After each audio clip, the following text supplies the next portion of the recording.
Oui, en effet, ça serait utile, René. Je m'interrogeais justement sur le soutien social qu'il reçoit. Et je me demandais si ça l'intéresserait d'assister au groupe d'entraide pour le diabète. Ce serait également une bonne idée de lui parler de son régime et de sa capacité de gérer la situation. S'il accepte, je prendrai le temps de me présenter et de commencer à discuter de ces questions avec lui. Je vais proposer ce plan à M. Côté aujourd'hui.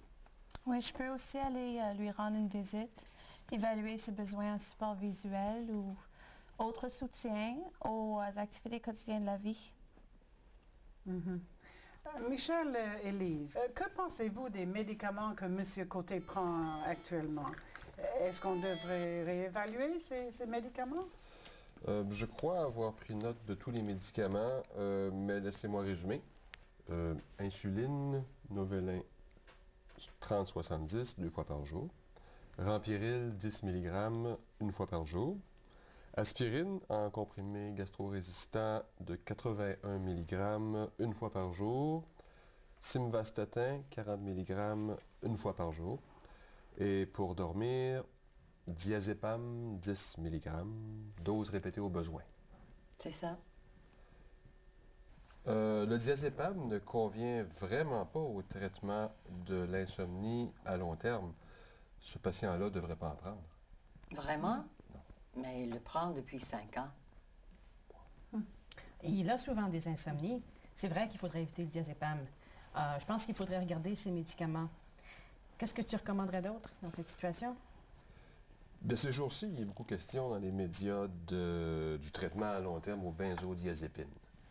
Ce traitement-là n'est pas recommandé parce que les patients s'accoutument à la drogue, dont les effets sédatifs ont une demi-vie très longue. Comme tous les hypnotiques, ils peuvent aussi provoquer divers problèmes. On parle d'hallucination, d'agitation, de perte de mémoire et d'équilibre. Or, le Benadryl, par exemple, même à faible dosage, disons 25 mg, peut être tout aussi efficace et n'a pas autant d'effets secondaires nocifs. Il y a parfois des réactions anticholinergiques, mais il est assez facile de surveiller ça. Pour M. Côté, mon objectif serait de le désaccoutumer du diazépam et voir si c'est nécessaire une autre forme de somnifère, par exemple, Benadryl, qui pourrait convenir. Peut-être qu'il faudrait juste repenser à ses insomnies. Il n'y en a peut-être même plus besoin. Penses-tu qu'il y a un problème sérieux, comme les apnées? Je n'ai pas l'impression que ce soit un cas d'apnée.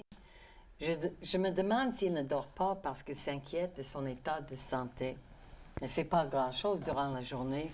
Il ne bouge pas beaucoup. Il fait de l'hypertension. Il ne voit pas bien. Il commence à avoir des complications. Alors, je crois qu'il est anxieux et c'est comme ça qu'il ne dort pas. D'accord. Je parlerai avec lui de l'insomnie à sa prochaine visite. On devrait pouvoir faire quelque chose. Alors, mon objectif pour M. Côté, c'est de l'aider à dormir sans médicaments ou en tout cas sans diazépam. Ce qui m'inquiète aussi, c'est sa nutrition. Pensez-vous qu'il faudrait qu'il consulte un diététicien? J'ai essayé de lui faire changer son régime, mais ça ne marche pas. Oui, je pense que c'est le temps d'aller voir la diététicienne. Ça fait des années que M. Côté ne l'a pas vue. Elle devrait travailler avec lui pour améliorer son régime et l'intéresser au groupe d'entraide. Elle est co-animatrice du groupe avec l'infirmière éducatrice pour le diabète. Je m'en charge parce qu'on va se revoir demain. Toutes ces questions sont très importantes, mais là, je regarde l'heure et je pense qu'il faudrait passer au suivant. Joël, est-ce que tu as tout noté? Pourrais-tu résumer le plan jusqu'à présent? Voyons ce que j'ai noté. Laissez-moi savoir si j'ai oublié quelque chose. OK, premier point, M. Côté identifie ce qui l'inquiète dans la gestion de sa maladie. René, tu t'en occuperas? Oui. Deuxième point, discuter du soutien social et de la façon dont il gère les autres aspects de sa vie. Troisième point, je lui rendrai une visite à domicile pour évaluer ses besoins en support visuel et autres soutiens qu'il aura besoin. Quatrième point, Michel et Lise vont évaluer son insomnie et réexaminer les médicaments pour essayer de déshabituer M. Côté du diazépam. Et 5e point, René organisera une consultation avec la diététicienne afin d'évaluer son régime et l'inciter à assister à un groupe d'entraide. De plus, à notre prochaine réunion d'équipe, nous réexaminerons nos lignes directrices pour le choix de patients à discuter aux réunions et on verra si nous sommes toujours bien d'accord. Merci. D'accord. Merci, Joël. Excellent travail. Tout est bien noté. Est-ce qu'il y a des changements à faire ou autre chose à améliorer ou à ajouter? Non? De combien de temps avons-nous besoin pour faire des progrès dans ces domaines-là? Tout le monde devra s'occuper de la tâche qu'on a déterminée pour chacun. On invitera M. Côté à cette réunion-là. Lui et les membres de l'équipe développeront un plan précis de soins qui tiendra compte des résultats prévus dans la matrice. Et quand serons-nous prêts pour cette réunion-là? Un mois, ça irait? Bon, dans un mois, alors.